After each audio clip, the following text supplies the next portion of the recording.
Mi exnovia me fue infiel y aún así quiso quedarse con mis ahorros. Cuando cumplí 21 años, mi vida dio un giro que en ese momento sentí como el comienzo de todo. Por un lado, recibí mi primer sueldo estable, por el otro, empecé una relación con Mariana, la mujer que me había tenido enredado desde hacía tiempo con solo mirarla. Durante meses me debatí entre el miedo y las ganas de invitarla a salir. Y cuando, con la voz temblando, lo hice, jamás imaginé que ella me diría que también sentía lo mismo. Esa noche regresé a casa flotando, convencido de que no había persona más afortunada que yo. Sonaba ingenuo, lo sé ahora.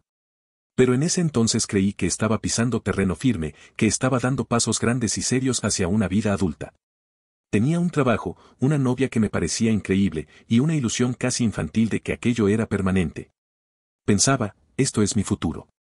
Fue en esos días, todavía con la emoción a flor de piel, que decidí ir al banco y abrir una cuenta de ahorro programado. No era algo improvisado, quería apostar por lo que vendría. El producto era sencillo, yo me comprometía a depositar una cantidad fija cada mes durante un plazo largo, mínimo de 10 años, con la opción de extenderlo hasta 15. Cuanto más esperara, más altos serían los intereses. Me senté frente al asesor, y cuando me explicó que si retiraba antes de los 10 años perdería buena parte de lo acumulado, no dudé en firmar. Sentí que estaba invirtiendo en mi vida futura, en nuestra vida futura. Elegí aportar $200 mensuales, pase lo que pase. Recuerdo con nitidez la cara de Mariana cuando se lo conté. Se emocionó, me abrazó y me dijo que era un gesto de pareja, que estábamos apostando juntos a algo grande. Repitió varias veces que me apoyaría siempre, que aquello nos pertenecía a los dos. Pero quiero dejar algo muy claro, ella nunca aportó ni un solo dólar. Ni de manera directa ni indirecta. Lo suyo eran palabras, palabras entusiastas, sí, pero nunca pasaron de eso. El esfuerzo económico fue mío desde el primer día. Los años empezaron a pasar y, como suele ocurrir, la relación se fue llenando de momentos felices, discusiones, reconciliaciones, rituales pequeños que daban sentido al día a día. Conocimos a nuestras familias, compartimos vacaciones, y al cabo de 5 años nos mudamos a vivir juntos. Yo me sentía orgulloso de esa constancia, mes tras mes, sin falta, hacía el depósito.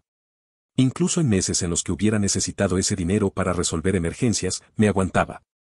Cada vez que hablábamos del futuro, el tema del ahorro aparecía. Mariana soñaba en voz alta con viajar, con casarnos pronto, con comprar una casa aunque fuera pequeña. Yo pensaba más a largo plazo, resistir hasta los 15 años para que la suma realmente valiera la pena. Esa diferencia se volvió un punto de discusión. Ella presionaba por disfrutar el dinero cuanto antes, yo me aferraba a la paciencia, convencido de que la espera era la mejor estrategia. Hubo noches en que me acostaba frustrado porque parecía que no entendía mi punto.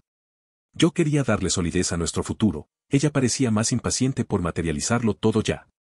Sin embargo, esas discusiones nunca fueron más allá de eso, pequeños choques que, creía yo, eran normales en cualquier pareja.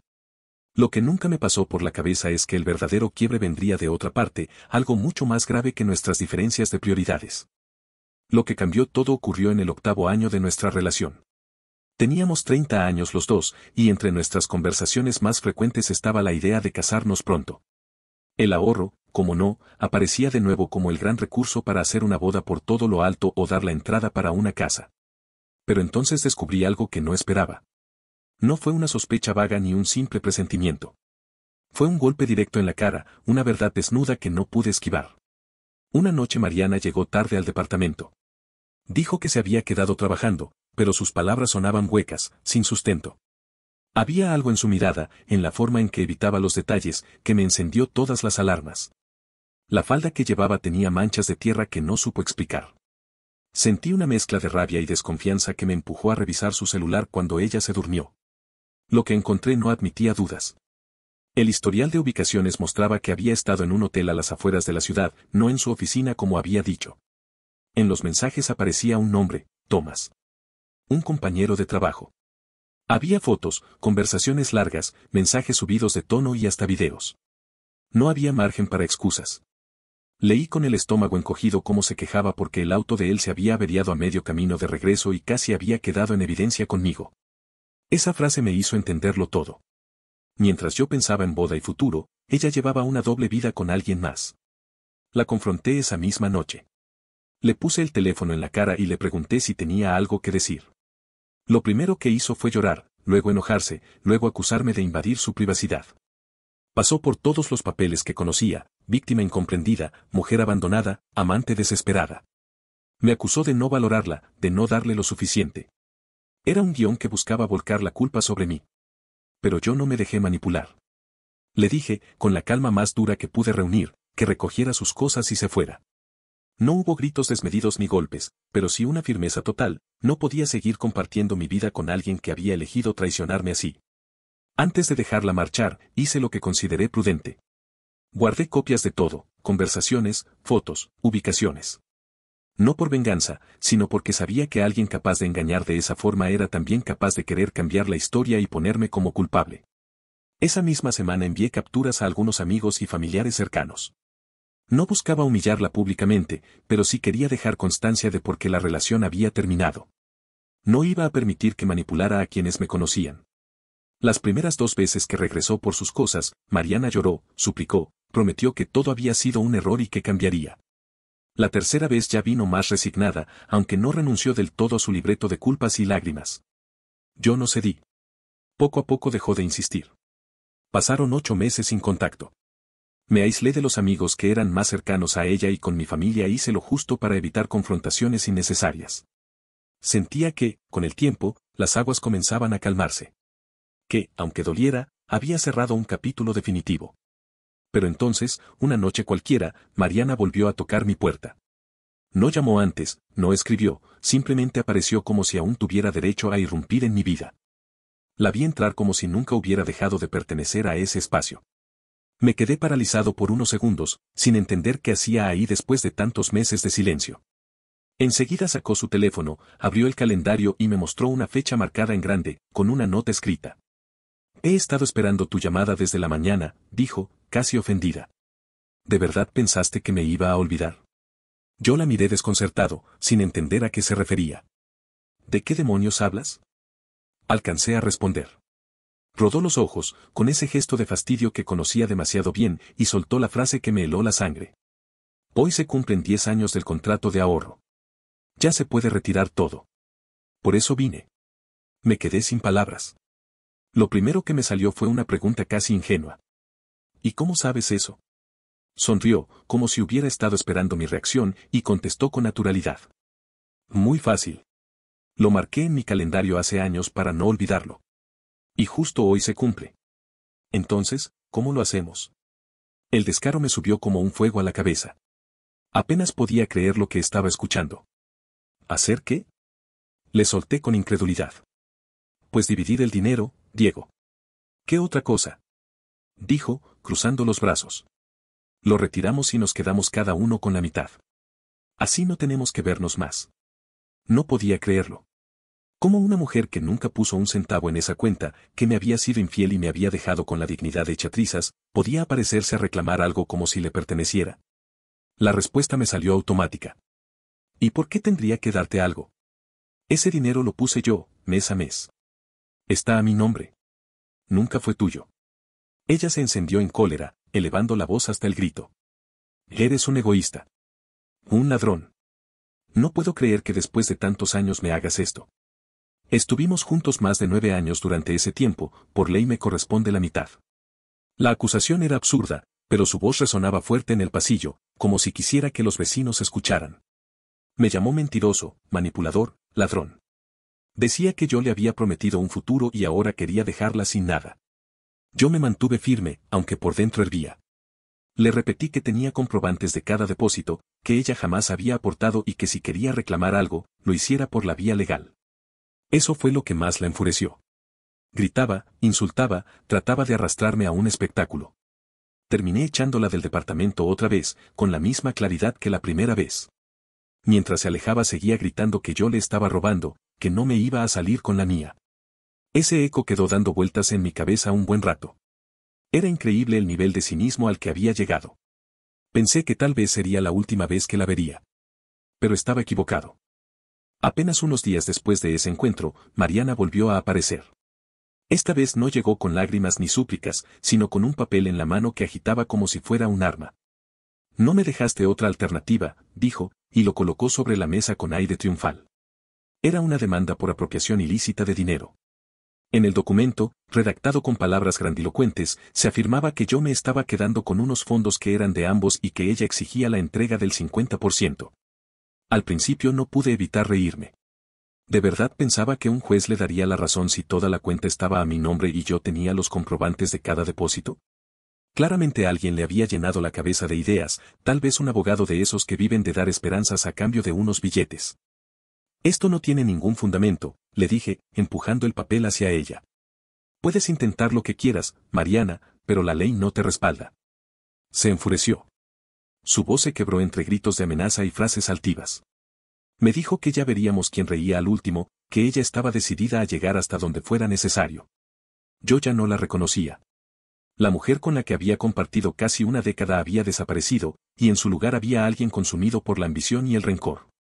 Pasaron un par de semanas en las que pensé que quizá todo quedaría en un mal intento, pero no una tarde, al estacionar en el sótano de mi edificio, la vi salir de otro coche. No estaba sola, la acompañaban dos tipos musculosos. El corazón me dio un vuelco. Por un instante creí que realmente estaba en peligro. Se acercaron con esa postura que quiere imponer miedo, aunque enseguida noté que uno de ellos parecía nervioso, como fuera de lugar. Mariana habló con un tono forzadamente tranquilo. Diego, ¿por qué tenemos que llegar a esto? Solo te pedí lo justo. Dame la mitad del dinero y se acaba todo. Uno de los hombres la miró sorprendido y murmuró que él no sabía nada de golpes ni amenazas, que solo había venido a acompañarla porque estaba alterada. El otro intentó aclarar lo mismo. Ella los mandó callar con impaciencia. Yo la encaré sin rodeos. ¿Y qué piensas hacer si me niego? ¿Van a golpearme? Su rostro se tensó, pero lo único que logró soltar fue un reproche áspero. ¿Por qué haces todo tan difícil? Es lo justo, Diego. La rabia me atravesó de golpe y le grité con firmeza. No. Me fuiste infiel, Mariana. Nunca pusiste un centavo en esa cuenta. Ese dinero es mío, y no te corresponde nada. Lárgate de aquí antes de que llame a la policía. Los dos hombres se miraron incómodos, dieron media vuelta y se subieron al auto sin decir nada más. Mariana se quedó unos segundos inmóvil, y luego también se fue, gritando desde el pasillo que yo me arrepentiría. Subí al departamento con las manos temblando. No era una escena profesional de extorsión, pero el intento había sido real. Fui directo a seguridad y pedí revisar las cámaras. Con el video en mano, presenté una denuncia. Quería dejar registro de lo ocurrido, aunque sabía que la justicia probablemente se quedaría corta. Y así fue. Los dos tipos declararon que solo la habían acompañado porque ella se los pidió, que no había intención de amenazar. La fiscalía cerró el caso por falta de pruebas contundentes. Mariana salió impune otra vez. Pero yo tenía la grabación y, sobre todo, una furia contenida. Ella había cruzado un límite que ya no pensaba dejar pasar. Después de que la fiscalía archivara la denuncia, quedé con una mezcla de frustración e impotencia. Mariana había intentado intimidarme con un espectáculo barato, y aún así la justicia no consideraba que hubiera pruebas suficientes para actuar. Pero no estaba dispuesto a dejar que todo quedara así. Recordé que, unos meses antes, la empresa donde ella trabajaba había publicado con orgullo su ascenso en redes sociales, felicitándola como un ejemplo de profesionalismo. Esa información me dio una idea. Fui directamente a recursos humanos de su empresa. Me presenté con la grabación del estacionamiento y la constancia de la denuncia policial. Les expliqué que había un riesgo reputacional serio si esa información salía a la luz, que no podían tener a alguien con ese tipo de conducta representando a la compañía. Me escucharon con cara de sorpresa, pidieron tiempo para analizarlo y me prometieron una respuesta. Pero yo no quise esperar. Esa misma noche subí el video a mis redes sociales, con el nombre de Mariana y la mención del lugar donde trabajaba. No añadí comentarios exagerados, solo los hechos tal cual. La reacción fue inmediata, cientos de personas comenzaron a compartirlo, algunos reconocieron la empresa y lo etiquetaron directamente. En cuestión de días, el video circulaba por todos lados. La presión fue tan fuerte que la compañía abrió una investigación interna. Y menos de una semana después, Mariana fue despedida. El golpe la dejó tambaleando. Poco tiempo después apareció en mi puerta otra vez, pero esta vez no vino con gritos ni amenazas, sino llorando. Me suplicó que borrara la publicación, que hablara con la empresa y les dijera que todo había sido un malentendido. Incluso me ofreció dinero, como si pudiera comprar mi silencio. La miré con una mezcla de desprecio y cansancio. No, Mariana. Todo lo que estás viviendo son consecuencias de tus decisiones. Yo no inventé nada, solo mostré lo que tú misma provocaste. Se arrodilló, me tomó del brazo, lloró con un desespero que en otro tiempo me habría conmovido. Pero ya no. Le advertí que guardaba copia del video y que, si volvía a molestarme, lo enviaría a cualquier lugar donde intentara conseguir trabajo. No tenía intención real de perseguirla más allá, pero quería dejar claro que ya no toleraría ninguna de sus locuras. Ella, derrotada, se fue una vez más. Y desde entonces, cada vez que recuerdo esa escena, pienso en lo bajo que había caído alguien a quien una vez amé tanto. Una mujer de 31 años, que lo tuvo todo conmigo, que pudo haber tenido un futuro sólido, decidió tirar todo por la borda y, para colmo, reclamar un premio por su traición. Yo, por mi parte, seguí adelante. Me enfoqué en mi vida, en mi trabajo y en mantener la disciplina con el ahorro. Ya estoy tan cerca de completar los 15 años que no tiene sentido detenerme ahora. Y cada depósito que hago es un recordatorio de que ese dinero nunca le perteneció a ella, ni le pertenecerá. Han pasado ya varios meses desde aquella última visita de Mariana. No ha vuelto a aparecer por mi puerta, no me ha buscado en redes ni ha intentado contactarme de ninguna otra forma. Y, aunque no confío del todo en que sea definitivo, al menos por ahora me ha dejado en paz. A veces pienso en todo lo ocurrido y me resulta increíble. Estuve con ella casi 10 años, construí proyectos, planes, ilusiones, y todo terminó convertido en una pesadilla absurda. Primero la infidelidad, después los intentos de manipulación, más tarde las amenazas y hasta una demanda ridícula. Como si no bastara, llegó a presentarse con 2 desconocidos para intimidarme. Y, cuando la vida le devolvió parte de lo que había sembrado, lloró y suplicó como si fuera víctima de una injusticia. Pero la verdad es que Mariana eligió cada paso que dio. Fue ella quien decidió engañarme, fue ella quien decidió reclamar lo que no era suyo, fue ella quien intentó usar el miedo como moneda de cambio. Yo solo puse un límite y lo sostuve. La cuenta de ahorro, aquella que abrí cuando tenía 21 años y soñaba con un futuro en pareja, se ha convertido en otra cosa. Ya no es el símbolo de proyectos compartidos ni de ilusiones románticas. Es la prueba de mi constancia, de mi disciplina y, sobre todo, de que nadie puede arrebatarme lo que construí con esfuerzo. Cada depósito que hago me recuerda que estoy cerca de cumplir los 15 años pactados. Y cuando llegue ese momento, el dinero será mío, únicamente mío. No porque sea avaro ni egoísta, sino porque nadie más lo mereció ni lo ganó. De Mariana solo queda un recuerdo amargo, el de una mujer que no supo valorar lo que tenía y que, por alguna razón que nunca entenderé del todo, creyó que después de destruirlo todo aún merecía una recompensa. Yo, en cambio, aprendí una lección que me acompañará siempre: nunca más depositar mi confianza, mi tiempo y mis sueños en alguien que no los respete. Prefiero 1000 veces caminar solo que volver a cargar con una mentira disfrazada de amor. Y en cuanto a ella, espero no volver a verla jamás. No olvides dejar tu opinión en los comentarios, dejar tu like y compartir este video.